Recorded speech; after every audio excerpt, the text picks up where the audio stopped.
और निराशाजनक भी है।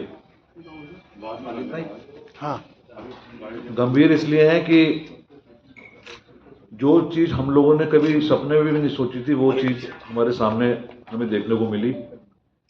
और आज का दिन हमारे लिए एजीएम के बाद हम लोग सुनिश्चित जीत करके लौटते और आप लोगों के बीच में समक्ष होते, लेकिन आज ये प्रेस मीट अलग तरीके की हमें करनी पड़ रही है।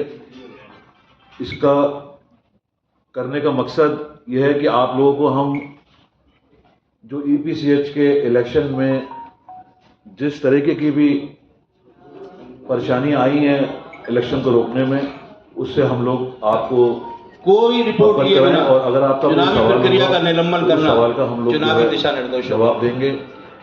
इसी समक्ष मैं क्या प्रेस ने आगे सवाल की प्रक्रिया क्या पूछा मेरे साथी मेरे बड़े जब आपने भाई चोर पकड़े थे सवाल जी को देता हूं, जिससे आगे वो अपना सवाल और जवाब आपके आगे रखेंगे। धन्यवाद। मेरे पत्रकार बंधु यहाँ बैठे हुए हैं जो अच्छी तरीके से हर चीज का विश्लेषण करना चाहते हैं। आज उनके माध्यम से हम अपनी आवाज को सभी निर्यातकों तक यहाँ देख लीजिएगा एक बार तक पहुंचाना चाहते हैं। दूसरा सोचने का विषय है कि ईपीसीएच मतदान का निलंबन, सस्पेंशन, बहुत गंभीरता से सोचिए इसका फायदा किसको होता है। जब भी कोई खिलाड़ी भागता है मैदान से तो वो भागता है जो हारा हुआ होता है।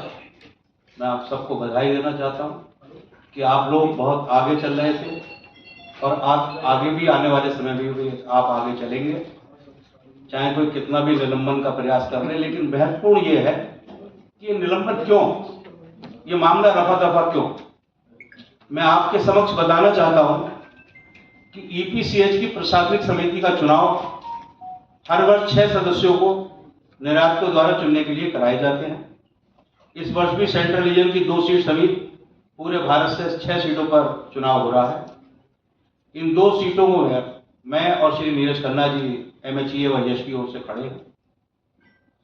ये चुनाव ईपीसीएच भारत सरकार द्वारा, मेरे शब्दों पर ध्यान दीजिए, ईपीसीएच भारत सरकार द्वारा नियुक्त हस्तशिल्प विकास आयुक्त के मार्गदर्शन में इलेक्ट्रॉनिक वोटिंग के माध्यम से किया जाता है, ना कि ईपीसीएच के द्वारा और ना कि हमारे द्वारा। एनएसडीएल नामक संस्था जो कि कंपनी एक्ट के अंतर्गत इलेक्ट्रॉनिक वोटिंग के लिए देश भर के कॉर्पोरेट्स, जैसा कि आप जानते होंगे कि रिलायंस का भी इलेक्शन ई वोटिंग के माध्यम से एनएसडीएल कराता है, इसीलिए चुनाव कराती है। इसलिए स्वाभाविक है इस संस्था से निर्वाचन करने वाले हस्तशिल्प आयुक्त एवं एनएसडीएल दोनों ईपीसीएच के नियंत्रण से बाहर है। मैं बार बार आपको बताना चाहता हूं कि ईपीसीएच सिर्फ इसके माध्यम से कराती है, ईपीसीएच का इसमें अपना कोई रोल नहीं होता। ये जानकारी आपके लिए भ्रमित होने से पहले बहुत ज्यादा जरूरी जानकारी। अब ये मामला क्या है, इस मामले की तह क्या है, ये भी आपको जानना बहुत जरूरी है। 23 मार्च को एनएसडीएल द्वारा ई वोटिंग खोला गया, 27 मार्च की शाम 5 बजे तक जारी रहनी थी। 26 मार्च को हमें जानकारी मिली कि विकास आयुक्त कार्यालय में कुछ लोग एनएसडीएल की तकनीकी खराबियों को लेकर इलेक्शन को रद्द कराने की मांग लेकर पहुंचे।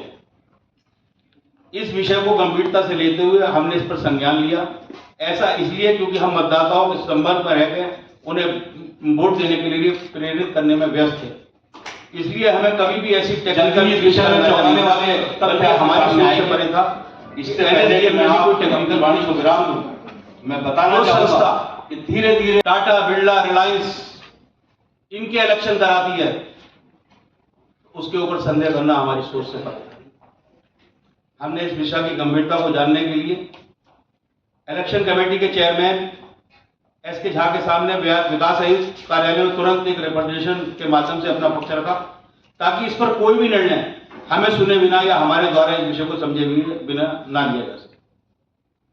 कोई भी 2 पक्ष होते हैं अदालत में, उनकी बात सुनी जाती है, लेकिन ये दुर्भाग्य रहा कि कुछ समय बाद ही हमें पता लगा कि चंद उम्मीदवारों के द्वारा लैपटॉप पर दिखाई गई एक फर्जी क्लिप के कारण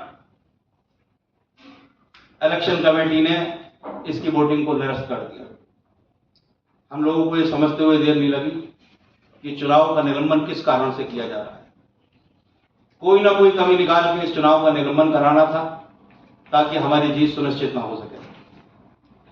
टेक्निकल ग्लिच को अंजाम देते हुए पहले उससे फायदा उठाने की कोशिश की गई, फिर हैकरों की मदद से उस साइट में टेक्निकल ग्लिच डाला गया जिसमें कुछ एनएसडीएल के भी अंदर के लोग मिले हुए।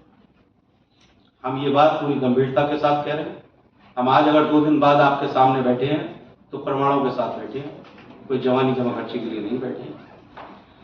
फिर ये देखकर कि वोटर धीरे धीरे इनके इस कृत्य को जानने लगे हैं, उनकी पोल खुल सकती है, इसके डर से उन्होंने आनन फानन में मात्र चुनाव निलंबन की मांग मनवा ली, जिसे वो अपने बचाव के तौर पे हथियार के रूप में प्रयोग कर रहे हैं कि हमने इस खराब इलेक्शन को, इस बर्बाद इलेक्शन को, इस बेईमान इलेक्शन को रोक लिया, हम क्रांतिकारी वीर हैं।